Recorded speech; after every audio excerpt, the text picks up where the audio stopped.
It had been nearly 7 years since I moved out to my slice of nowhere, and I couldn't have been happier. 20 acres of rugged Utah terrain, a sky so big it made you feel like a speck in God's pocket, and a dirt road that most people wouldn't even call a road. That was home. I bought it all in one deal. The land, the little house I'd fixed up with my own 2 hands, and the service road that cut through a patch of rocky woods and sagebrush like a private artery from civilization to silence. Officially registered in the land deed, the road was mine. Not shared access, not a utility easement, mine. It was about 4,000 feet of dusty, uneven freedom, and I loved every inch of it. Every morning, I drove that road in my beat-up F250, coffee in hand, dog in the passenger seat, headed toward the hangar where I stored and serviced equipment for my solar maintenance company. I didn't think much about who else saw that road.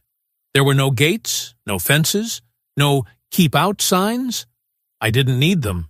Nobody came out this way except for deer, coyotes, and the occasional delivery guy who looked like he was reconsidering his life choices. But that changed the day Cedar Summit Ranch elected a new HOA president. I'd heard the name Karen Sanders floating around the local bulletin board at the co-op, usually whispered with a mix of fear and suppressed laughter. She was one of those types who wore aviator sunglasses indoors, spoke in corporate buzzwords, and acted like she was always 5 minutes away from calling the police on someone barbecuing. A real piece of work. I'd never spoken to her, never even seen her up close. Didn't need to. Her HOA complex was over a mile from my land, separated by thickets, elevation, and sheer indifference. My land had never fallen under any HOA jurisdiction. Not once. Not ever.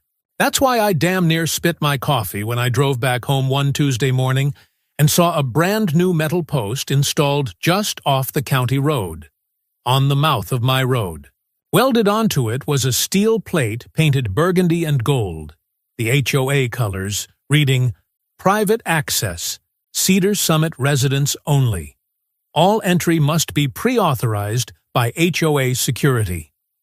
At first, I thought it was some weird prank, maybe kids, or a movie set. But as I pulled up, my tires crunching the gravel slower than usual, I saw it. A motorized gate.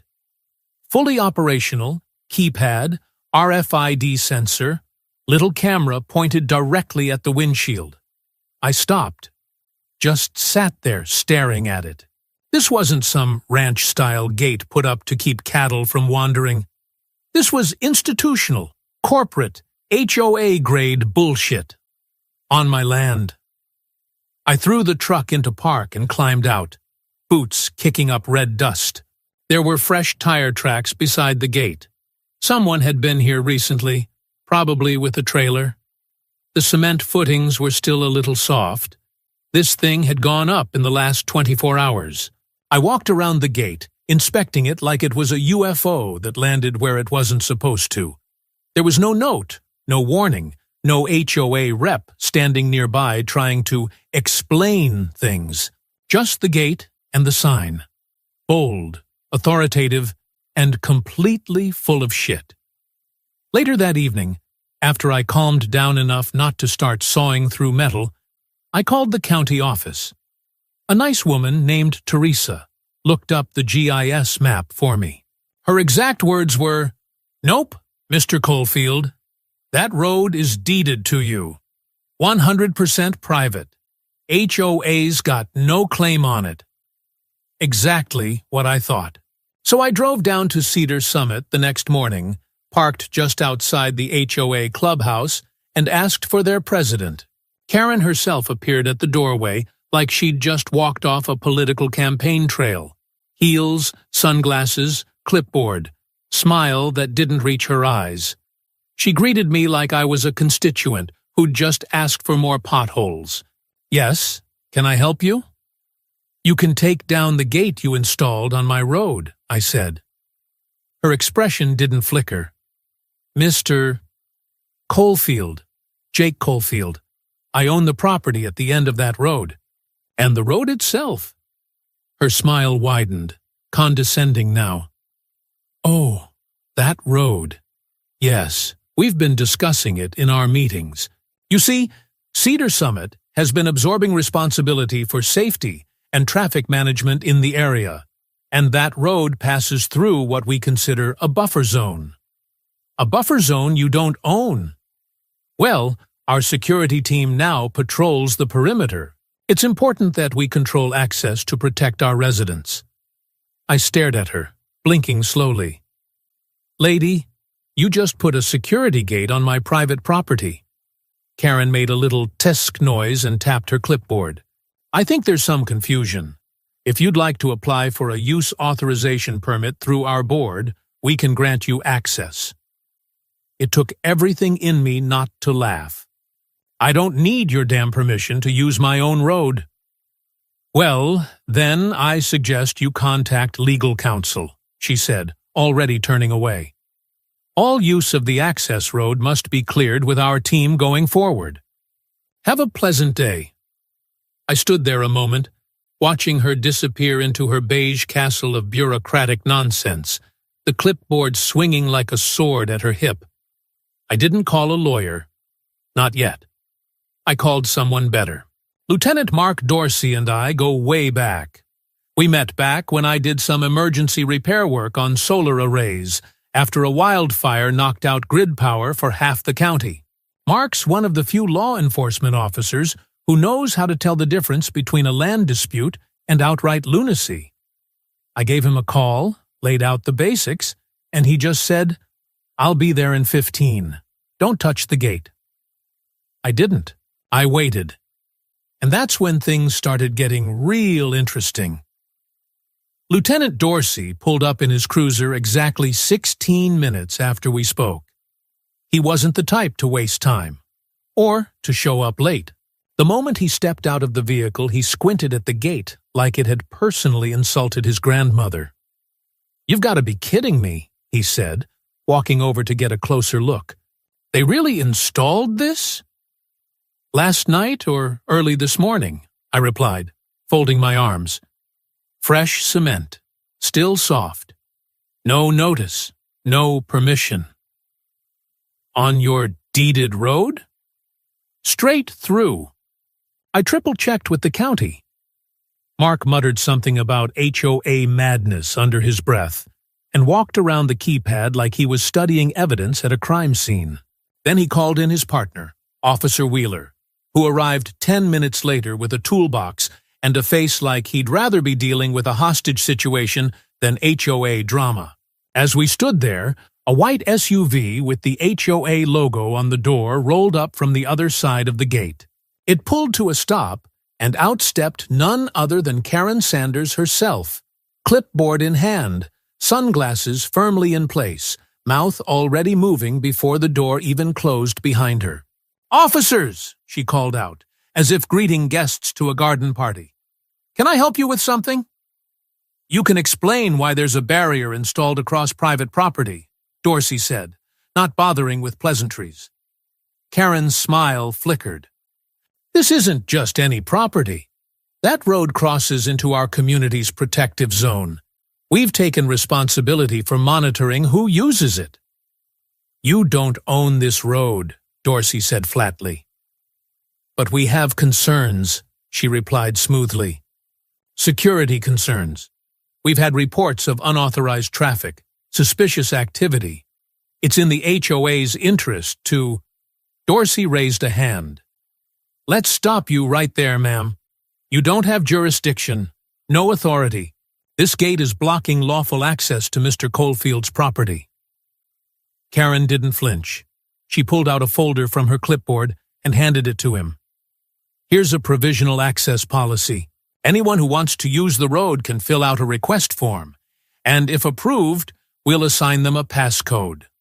I couldn't help it. I laughed, loudly.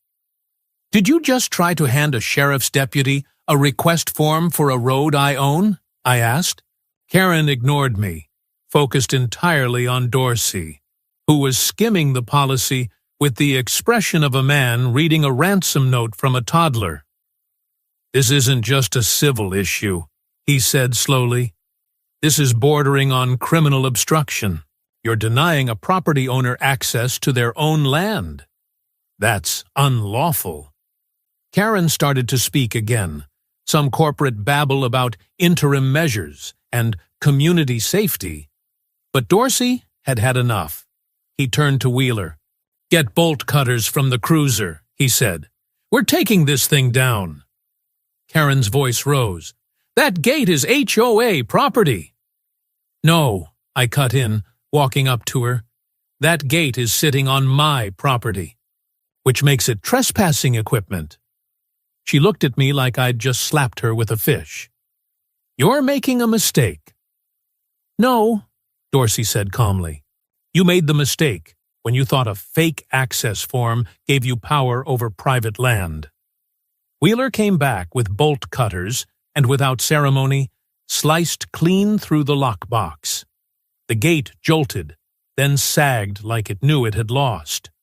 I watched with deep satisfaction as the metal arms were lifted off the hinges and laid to the side. The camera above us tilted slightly, as if trying to look away in shame. One of the security guards who had shown up in Karen's SUV tried to object. He was a young guy, barely 20, and when he stepped forward, Dorsey turned to him. "You interfere again," he said, "and you're going to jail." The guard backed off. Karen, however, wasn't done.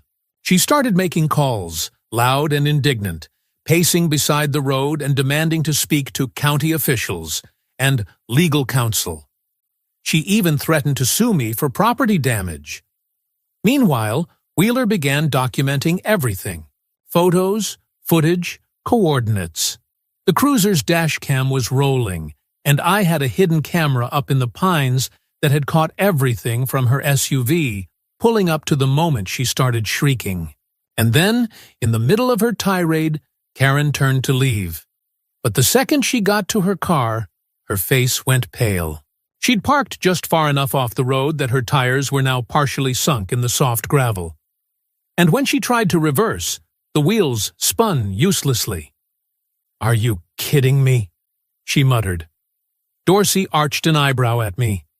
I smiled. "You want me to call a tow?" Karen didn't answer. She got out, slammed the door, and stormed off into the woods on foot, like a suburban general retreating from a lost battle.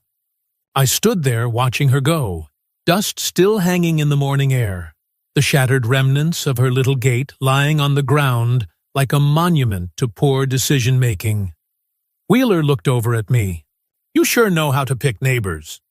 "Hey," I said, patting my truck. "I was here first."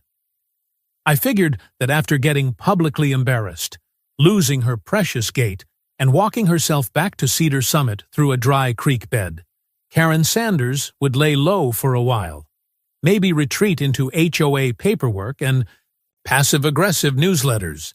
I was wrong. The very next morning, my inbox pinged with an email blast titled "Security Incident Update: Community Safety at Risk." It was from the HOA, signed by Karen, and CC'd to what looked like every resident in the zip code. She called me an unidentified male individual operating heavy machinery in an unauthorized zone. According to her, I'd verbally threatened security staff, damaged HOA property, and, my personal favorite, attempted vehicular intimidation. Vehicular intimidation? I mean, really? I was still laughing when I got to the end of the email and saw she had attached a community safety report, written in Times New Roman like it was 2002. It included blurry screenshots of me standing by my truck, talking to the cops, and a badly photoshopped image that made it look like I was trying to ram the gate. Amateur hour. But the punchline landed in my mailbox 2 days later. Real mailbox, this time. A manila envelope with a fancy-looking seal that read, "Utah Department of Rural Transportation and Infrastructure, Division of Private Access Enforcement." Sounded official enough to scare a less skeptical man. Inside was a citation. I was being fined $6,400 for unauthorized interference with county-installed access control systems. I stared at it for a solid minute, the way you'd stare at a dead possum with sunglasses on. I'd never heard of that department before. The letter had all the trimmings: legal language, a contact number, a P.O. box return address in Cedar Ridge, but the formatting felt off. The margins were weird. The watermark looked like someone copied it from Google Images, and the signature was printed in Comic Sans. Comic Sans. I brought it down to the county clerk's office. Teresa, the woman who'd helped me before, took one look at it and said, "Mr. Coalfield, this is either a bad joke or someone is about to go to jail." She ran the P.O. box through the system. It wasn't tied to any government agency, just a private rental unit registered under a pseudonym. She called in a colleague, then another. They confirmed the department didn't exist, the fine was fake, and whoever sent it had committed felony-level fraud by mimicking state stationery. The sheriff's office opened a case that same afternoon. Karen had now graduated from nuisance to criminal. I returned home that night with a six-pack, a pizza, and a mission. I pulled the memory card from the Forest camera that caught her SUV parking near the gate a few nights back. Sure enough, around 2:47 a.m., it picked up motion. Headlights, tools, silhouettes. 4 people. 2 digging. 1 drilling. 1 holding a tablet, probably configuring the automatic gate that nearly took my truck's bumper off. But I wasn't just interested in proving what had happened. This time, I wanted her to slip again. So, I waited. 3 nights later, I got my chance. I was up late in the garage, replacing a hydraulic actuator on a ground-mount solar rig, when my phone buzzed with a live motion alert from my perimeter cam. I switched to the feed and saw headlights creeping down the access road. Another damn gate. But I was ready. This new setup was a tall, double-arm barrier with a fancy keypad and a Bluetooth-controlled lift system. I recognized the brand. It was the same one used by suburban complexes all over the state. The installer hadn't even wiped the default firmware. I grabbed my laptop, fired up a Bluetooth override app I'd used back when I was consulting on secure access for utility substations, and pinged the gate controller. Guess what? No password. No encryption. I gave it a simple command: open, wait 60 seconds, close, repeat. The arms of the gate jerked like a possessed puppet. They rose, dropped, rose, dropped. Then the whole unit locked up in fail-safe mode, flashing red like a Christmas parade in hell. The security team, same guys from the last debacle, came sprinting out of the woods like Keystone Cops. One of them tried to manually override it with a laptop. Another kicked it. Karen herself appeared 5 minutes later in pajamas and a reflective vest, like she was directing traffic at a disaster zone. I filmed the whole thing. She screamed into a walkie-talkie, pointing toward my land, then tried to block the camera with her clipboard. It was the angriest I'd ever seen a suburban dictator look without her signature lipstick. I didn't interfere. I just uploaded the footage to my cloud server, backed it up 3 ways, and called Dorsey in the morning. When he arrived, I showed him the footage, the phony citation, and the gate's controller settings, all left unsecured. His eyes widened. "She's cooked," he said, almost impressed. "And she doesn't even know it yet." But I had a feeling she'd double down. People like Karen don't stop when they're losing. They get desperate. And desperate people make mistakes. A few days after the Bluetooth fiasco, it went quiet. Too quiet. No movement. No late-night visitors. No angry emails from Karen or the HOA about continued breaches of community integrity. I knew that meant something was brewing. You don't stick a fork in a wasp nest and walk away unpunished. especially not when the wasp's name is Karen Sanders. I kept my cameras rolling and my lawyer on speed dial. Then, on a bright Monday morning, it arrived. Certified mail. Envelope with a gold-embossed seal. Inside, a lawsuit. Karen, acting as the president of the Cedar Summit Ranch HOA, was officially suing me for destruction of community infrastructure, trespassing on HOA-managed lands, and the pièce de résistance, intentional sabotage of HOA safety protocols. According to her complaint, I had not only vandalized critical access structures, but had also jeopardized the well-being of residents by disabling emergency egress points. I nearly choked on my coffee. Emergency egress points? She was talking about the damn gate. My lawyer, Tom Delgado, met me at his office later that afternoon, already flipping through the papers. "She's got some nerve," he said. "But this isn't even the good part." He handed me an attached exhibit, a photocopy of a property agreement. It looked official, aged paper, signature, dated 7 years ago. It stated that the owner of parcel B17, that would be me, agreed to allow Cedar Summit Ranch HOA joint jurisdiction over the service road, as long as they maintained security and provided seasonal maintenance. The signature at the bottom? Alan M. Brody. That was the previous owner of my land. Only one problem. I'd met Alan. He was a former Air Force mechanic who hated HOAs so much he moved to Alaska. The man once called a speed bump a socialist tool of oppression. There was no way he signed that. Tom looked at me. "You got a copy of your purchase documents?"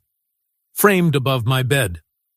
We pulled up the original deed transfer, title history, and sale contract. No mention of any easement, no cross-access clause, no shared use agreement. The road was explicitly listed as private non-easement access, no shared rights, crystal clear. Still, to be sure, Tom called in a document examiner. A few days later, the results came back. The signature had inconsistent pen pressure, uneven flow, and was printed using a font that wasn't even commercially available 7 years ago. In short, a fake. Worse yet, for her, the paper was bought in bulk by a local print shop only 2 months earlier, paid for with a Cedar Summit HOA check. Karen had forged a property agreement and submitted it in court. We handed that over to the sheriff. By the end of the week, she was under investigation for attempted fraud, falsification of legal documents, and perjury by proxy. That last one, a rare but real offense when someone tries to lie through documentation instead of testimony. You'd think that'd be enough, that she'd finally back off. Nope. One morning, I was down by the hangar doing maintenance on a microinverter stack when I noticed something weird. My notifications from the Northern Trail Cam had stopped. Not just quiet. Dead, silent. I hiked up there and found the pole it was mounted on lying flat in the brush, cleanly severed, the camera smashed. Someone had come in from the HOA side, disabled the cam, and gone back out the same way. They didn't know I had backups. One was mounted inside a hollow fence post, facing the access road from the east. The footage? Crystal clear. It caught Karen herself, in gym clothes and gloves, climbing up the embankment around 5 a.m., yanking the camera down and tossing it into a duffel. Her face was lit perfectly by the morning sun. I couldn't have planned it better if I tried. By that point, I'd had enough. I wasn't just going to defend myself, I was going on offense. Tom filed a counterclaim against the HOA and Karen personally. Trespassing, malicious obstruction of access, false filings, fraudulent citation creation, and property damage. But the cherry on top? That came courtesy of a whistleblower. One of the HOA board members, a guy named Glenn, mid-60s, bald, bitter, and apparently fed up with Karen, reached out to me anonymously through a dummy email. He sent screenshots of an internal Slack conversation where Karen literally said, He won't fight back. He's just some backwoods solar guy. I doubt he even knows how to read deed language. Another message. Even if he sues, we'll outnumber him in court. It's all about pressure. If we control the road, we control him. And the final nail. Just make a fake agreement. Alan's in Alaska. No one will check. That was it. The smoking gun.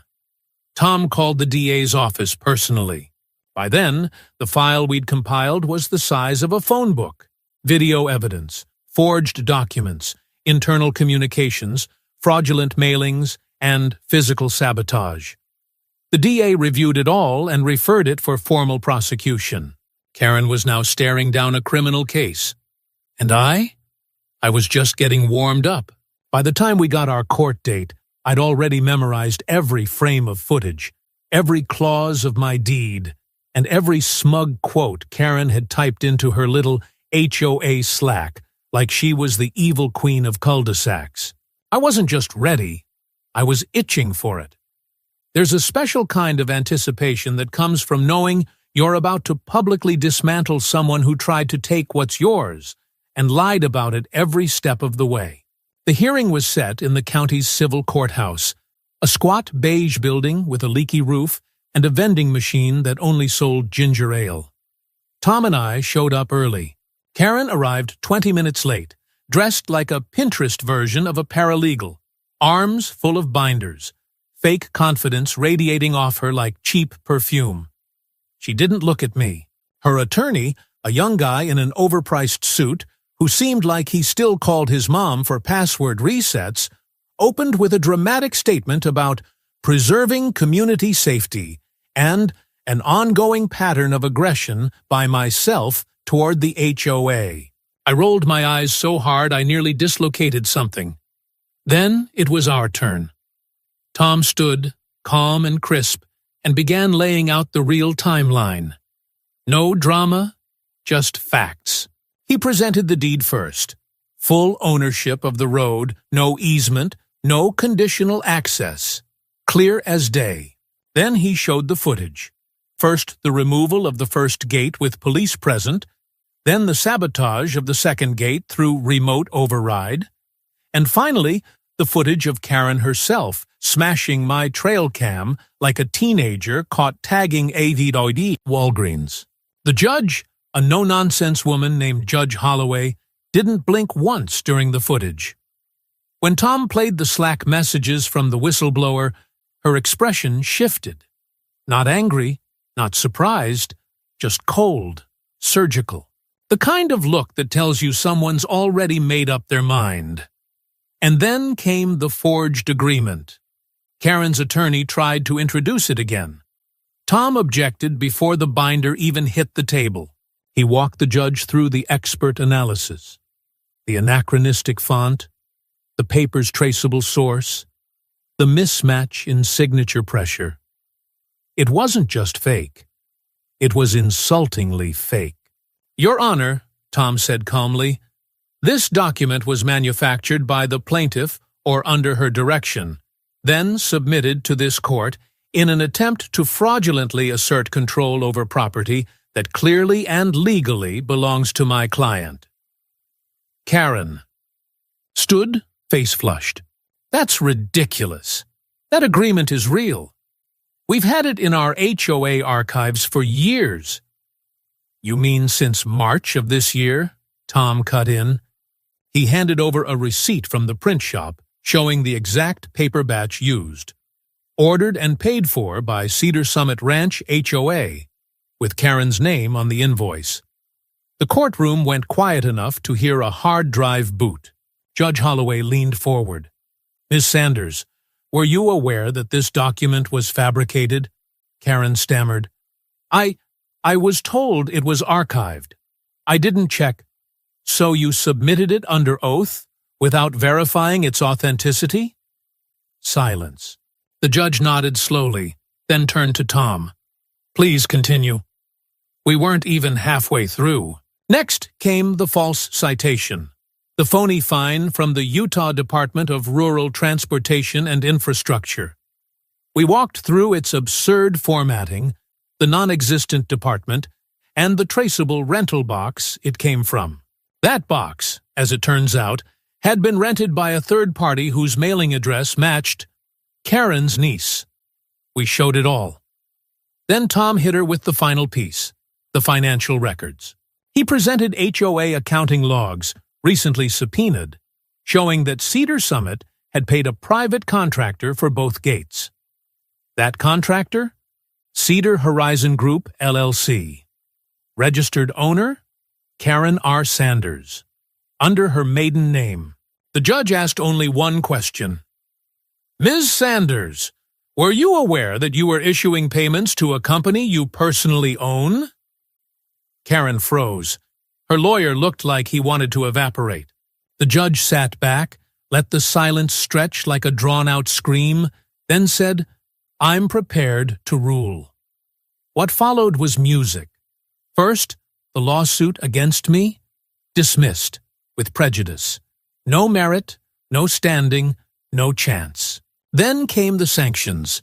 Karen was fined $25,000 for abusing the court system, submitting falsified documents, and wasting judicial resources. She was also ordered to pay $84,000 in restitution to me for damages, legal fees, and equipment loss. The HOA was held liable as a co-defendant, meaning they'd have to fork it over or raise dues on a bunch of angry residents. And then, bless her judicial heart, Judge Holloway lowered the boom. Ms. Sanders is hereby removed from her position as president of the Cedar Summit Ranch Homeowners Association, effective immediately. Furthermore, this court refers her actions to the district attorney's office for possible criminal prosecution under Utah State Code 76, relating to tampering with evidence and falsifying official documents. Karen didn't cry. She didn't scream. She just sat, like a porcelain doll dropped down a flight of stairs, cracked, but still upright. Her lawyer didn't say a word, just packed up his laptop and left the courtroom without looking back. Outside, Tom lit a cigar, handed me one, and said, You know, for a guy who just wanted to be left alone, you sure make good court drama. I grinned. Next time I'll just put up a No Karens Allowed sign. I didn't expect headlines. But when your neighbor tries to stage a hostile takeover of your land using fake government fines, forged documents, and a Bluetooth gate, word tends to get around. It started with a local blog post, something dry and generic like HOA president removed amid court controversy. But it spread like wildfire. Within a week, my inbox was flooded with messages from other homeowners in Cedar Summit. Some were furious at me. They blamed me for the HOA dues spike that came with the $84,000 payout. But more of them? They were thankful. Grateful, even. Karen's been a dictator for years. She fined me for painting my shutters eggshell instead of ivory. She once threatened to evict a guy for having a garden gnome. Turns out, all it took to dethrone her was a little camera, a lot of patience, and a truckload of receipts. Meanwhile, Karen was unraveling. She tried to challenge the court ruling, but her appeal was denied before it even got past the intake desk. The DA launched a formal investigation, and while no one slapped cuffs on her just yet, she was facing multiple misdemeanor charges and one potential felony for document tampering. And then came the final blow: the money. The HOA's insurance didn't cover intentional fraud by board leadership. So, to cover the restitution and fines, the HOA placed a lien on Karen's house. A lien. On her own damn home. You could feel the poetic justice from outer space. 3 weeks later, a bright yellow sign went up in front of her place.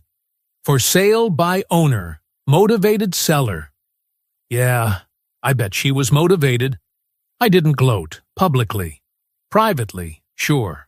I celebrated by having new steel posts installed every 100 yards along the access road. each anchored in concrete and topped with motion-sensitive solar lights. Every post bore the same black and white sign: Private Road. Trespassing eaters prosecution. I added cameras too. Better ones.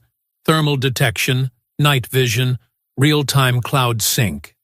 The road was lit up like a high-security compound.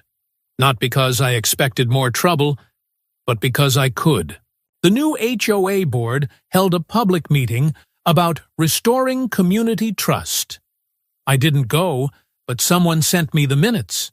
They voted unanimously to prohibit unilateral security infrastructure decisions, require a 2/3 majority for any external legal action, ban anyone from the board who'd been removed by court order. They also issued a formal apology, not to me personally, of course. God forbid they grow spines overnight, but they published a letter in the local paper that read, "We acknowledge recent events have damaged the relationship between our community and neighboring property owners. We are committed to rebuilding trust, respecting property boundaries, and learning from this experience." Translation: Please don't sue us again. Fine by me. The best part? A guy I used to work with, Chris, from Denver, called me after reading the story online. He runs a startup that installs smart perimeter tech for commercial farms and remote properties. He loved the way I handled the whole thing. Said it was like a case study in rural resilience meets urban overreach. Offered me a full system upgrade, free, if he could use me as a PR testimonial.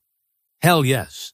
2 weeks later, I had drones patrolling the property line, a facial recognition intercom at the gate, and a fully integrated monitoring app on my phone. The whole setup was cleaner than a CIA black site. As for Karen, last I heard, she was living with her sister in Nevada.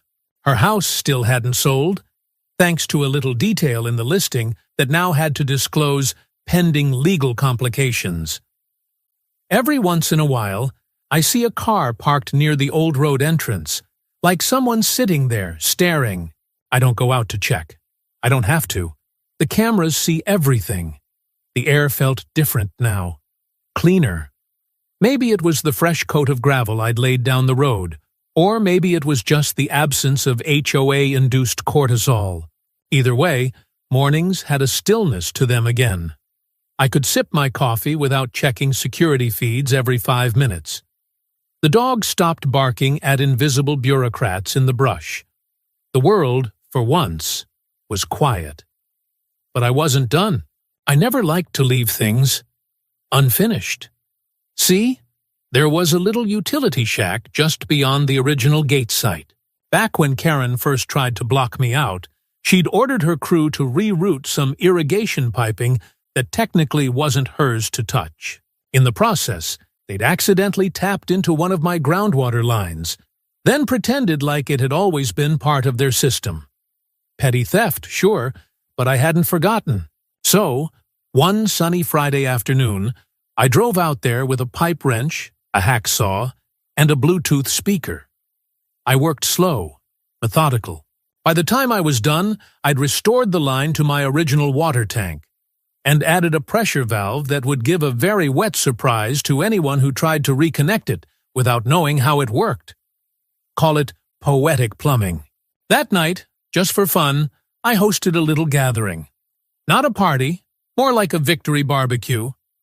I invited a few neighbors, the sheriff's crew, even Teresa from the records office. We ate ribs, drank cheap beer, and laughed like we'd survived a natural disaster. At one point, I raised a toast. To boundaries, I said. May we all know where ours end, and where the HOA can shove theirs. Biggest applause I ever got.